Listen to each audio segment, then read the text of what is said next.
नमस्कार दोस्तों, हमारे चैनल दिव्य कथा में आपका स्वागत है। दोस्तों, आज हम लोग सुनेंगे शनि प्रदोष व्रत कथा। तो चलिए स्टार्ट करते हैं। एक निर्धन ब्राह्मण की स्त्री दरिद्रता से दुखी हो सांडिल्य ऋषि के पास जाकर बोली, हे महामुनि, मैं अत्यंत दुखी हूँ। मेरा दुख का उपाय बताइए। मेरे दोनों पुत्र आपकी शरण में हैं। मेरे ज्येष्ठ पुत्र का नाम धर्म है, जो कि एक राजपुत्र है, और लघु पुत्र सुचित व्रत है। अतः हम दरिद्र हैं, आप ही हमारा उद्धार कर सकते हैं। इतनी बात सुनकर ऋषि ने शिव प्रदोष व्रत करने को कहा। तीनों प्राणी प्रदोष व्रत करने लगे। कुछ समय पश्चात प्रदोष व्रत आया। तब तीनों ने व्रत का संकल्प लिया। छोटा लड़का, जिसका नाम सुचित व्रत था, एक तालाब पर स्नान करने को गया। तब मार्ग में स्वर्ण कलश धन से भरा हुआ मिला।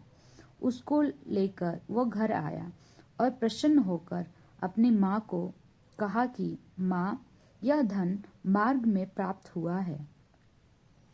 माता ने धन देखकर शिव महिमा का वर्णन किया। राजपुत्र को अपने पास बुलाया, बोली, देखो पुत्र, यह धन हमें शिव जी के कृपा से प्राप्त हुआ है। अतः प्रसाद के रूप में तुम दोनों आधे आधे बांट लो। माता का वचन सुन राजपुत्र ने शिव पार्वती का ध्यान किया और बोला, पूज्य, यह धन आपके पुत्र का ही है। मैं इसका अधिकारी नहीं। मुझे शंकर भगवान और माता पार्वती जब देंगे तब लूंगा। इतना कहकर वह राजपुत्र शिव जी के पूजा के लिए चला गया। एक दिन दोनों भाइयों का प्रदेश भ्रमण का विचार हुआ। उन्होंने गंधर्व कन्या को क्रीड़ा करते हुए देखा। उन्हें देख सुचित व्रत ने कहा, भैया, अब हमें आगे नहीं जाना चाहिए। इतना कह सुचित व्रत उसी स्थान पर बैठ गया। परंतु राजा पुत्र अकेले ही स्त्रियों के बीच जा पहुंचा। वहां एक स्त्री अति सुंदर राजकुमार को देख मोहित हो गई और राजपुत्र के पास पहुंचकर कहने लगी, हे सखियों, इस वन के समीप ही जो दूसरा वन है, तुम वहां जाओ। देखो, भली भांति पुष्प खिले हैं। बड़ा सुहावना मौसम है। उसकी शोभा देखकर आओ। मैं यहीं बैठी हूँ।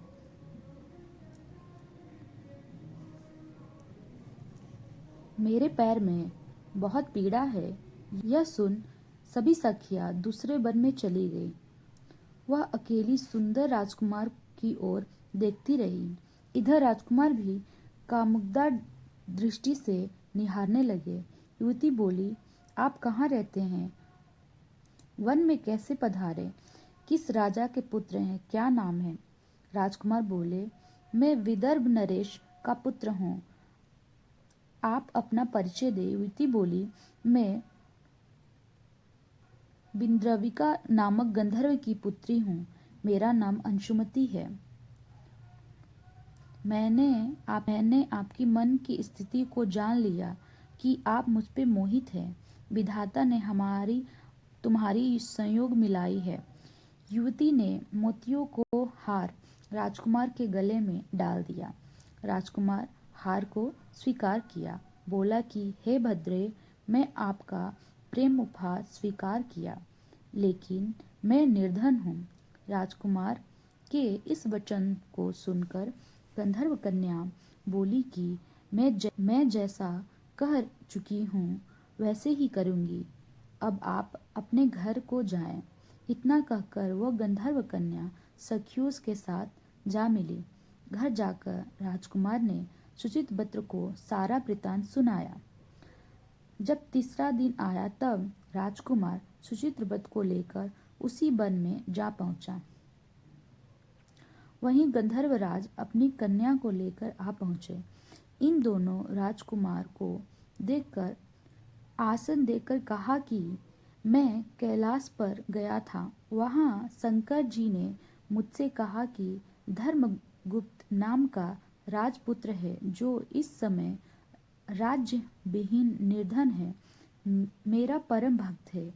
हे गंधर्वराज, तुम उसकी सहायता करो। मैं महादेव की आज्ञा से इस कन्या को आपके पास लाया हूँ। आप इसका निर्वाह करें। मैं आपकी सहायता कर आपको राजगद्दी पर बैठा दूंगा। इस प्रकार गंधर्व राज ने कन्या का विवाह कर दिया। विशेष धन और सुंदर गंधर्व कन्या को पाकर राजपुत्र अति विशेष धन और सुंदर गंधर्व कन्या को पाकर राजपुत्र अति प्रसन्न हुआ। भगवान शंकर और माता पार्वती की कृपा से अपने शत्रुओं को दमन करके राज्य को सुख भोगने लगा। बोले बोले शंकर भगवान की जय। माता पार्वती